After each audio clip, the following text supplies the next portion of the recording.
How's it going, everyone? I'm Keegs, and with the premiere of Season 6 of Peaky Blinders coming out soon, I wanted to give a little review of what we've experienced so far up through Season 5, and then some speculation on top of that. Peaky Blinders is a show about a group of gypsy gangsters living in Birmingham, England in the early 1900s, and they're just out there trying to make a name for themselves. I should mention that this is based on some inspirational material from the real Peaky Blinder game that existed in Birmingham, England in the early 1900s, but this is all fictional. Most of the older guys in this show that are in the gang was in World War I, and they just are back out, and now that they're back at their home, they kind of feel like they're owed something and that they have a right to take whatever they want, essentially.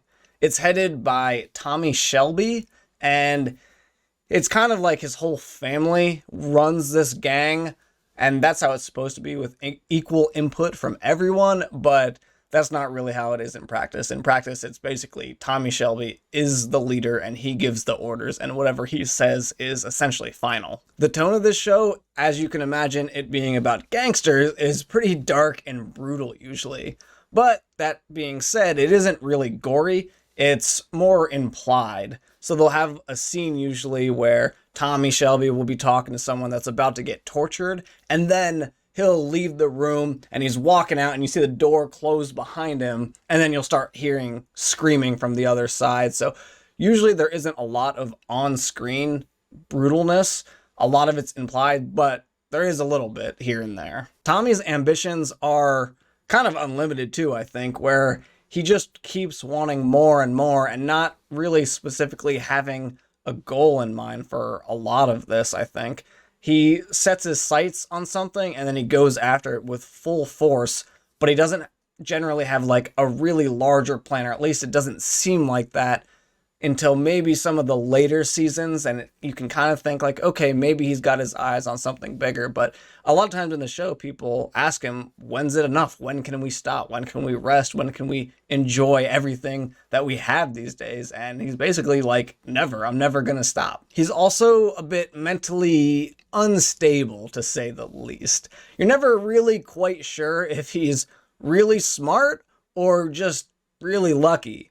It tends to work out for him so much that I think there's no way one person can be this lucky where he's always getting the upper hand. So I have to think that a lot of skill went into it. And I think he does have a lot of skill, and he's very clever, very smart dude. But I think he's also, that instability in him causes him to do irrational things sometimes. And that's what throws his plans all out of whack here and there. And then he's got to fix it by being clever again. This show is really good, and if you're looking for an intense drama with a lot of heavy politics and just some straight up kick-ass moments, then I definitely recommend this show. But I want to get into kind of a recap and review and speculation from stuff that happened in Season 5. So this is going to contain spoilers up through Season 5. In this season, Tommy wants to be more legitimate and a more legitimate business owner, and even work his way into legitimate politics. And he ends up meeting up with Churchill, who they find they have a mutual enemy in, with a dude named Mosley, some a-hole fascist, and they decide they need to take him out. And Mosley also has this like Irish henchman who has a gang of his own called the Billy Boys, and they are just as, if not more brutal a lot of times than the Peaky Blinders. But the Peaky Blinders are trying to essentially outsmart them because right now they're not really outforcing them. This whole season is really showing the decay of the Peaky Blinders, and more specifically Tommy, and he's just losing it. And I was surprised to see that Mickey was the spy who ended up betraying them and selling them out, because I feel like he's a character that grew up with the Shelbys and Tommy and Arthur and all of them, and that would have gained some loyalty, especially since I felt like the Shelbys were particularly nice to Mickey and always gave him lots of business and money and, helped him here and there. So that really surprised me, but I guess anybody's just looking to betray the Shelbys these days. Speaking of betrayals, guess who's back? Alfie. And that's really surprising to me because the last time we saw him, he was shot in the face by Tommy. So I usually thought a headshot was like a KO, but nope, I guess it just kind of clipped him on the mouth a little bit. Didn't really hit him straight in the head, which I guess. But it was more surprising to see that Tommy was going to form an alliance with him. But that's okay with me. I like Tom Hardy a lot, and I think he does a great job as the character Alfie. Michael is also trying to betray Tommy, but he's doing a little more head-on, face-to-face. He just walked in and told him, he's like, hey, I want to overtake you, and I want to run this business. And I don't know really why he thought Tommy would ever agree to that proposal. Maybe he was looking to get a lot of support from everybody else, and then they could all say, hey, get out. But clearly that did not work for him. I'm surprised Tommy just didn't kill him on the spot, because he's kind of had a thing against Michael from the very start. So I think obviously if Polly wasn't his mother, he probably would have killed him right there. But obviously she is, so he has kind of a soft spot. That being said, I do kind of hope Michael dies next season, because he has just been a pain in the butt this entire time. Ever since he showed up, he's just caused nothing but trouble, and he's a complete liability. And clearly he has visions to make himself this all-powerful dude. But I mean, he's off in America doing his own thing, so I don't know. Maybe he's not going to be in the season so much, but I see that coming to a clash here in season 6, like, very quickly. Then, to end the season, guess what? Tommy was screwed over again.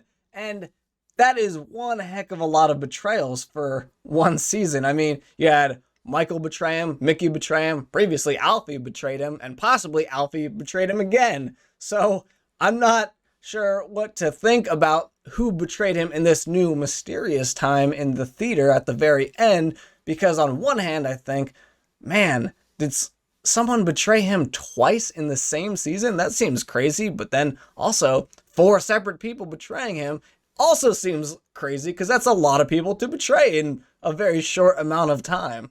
With that being said, though, I was really surprised to see Abraham Gold die, because I thought for sure he was going to get revenge for his son. Even if he died in the process of getting that revenge, I thought he was going to get it. You know, could have stabbed the guy in the back and then immediately been taken out himself.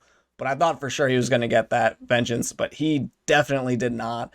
And also the sharpshooter up in the balcony, he got taken out, which I was also surprised for.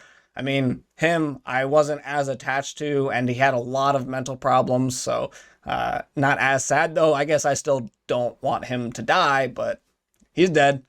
But I think this is the first villain from a season that Tommy was not able to defeat by the end of the season. It ends on a cliffhanger of Tommy going out to kill himself in a field or something, but I don't think he's going to actually kill himself, because he's essentially the title character of this show. I think the bigger mystery is going to be who betrayed him. Was it someone like Alfie? Did he betray him again?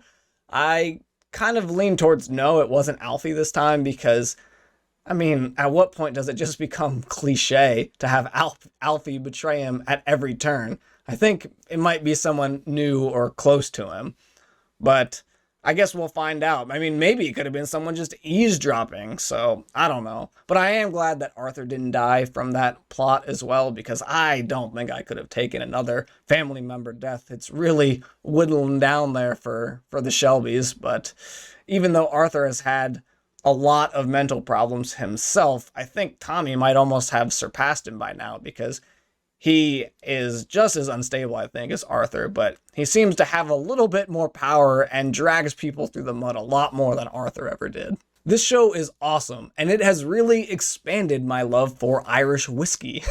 But I am excited for season 6, and I hope Tommy snaps out of it and gets back to being the person that's always one step ahead of everybody. But I'm Keegs. I hope you've enjoyed this recap and review, and I hope to catch you all in the season 6 talks that are going to be coming up real soon here.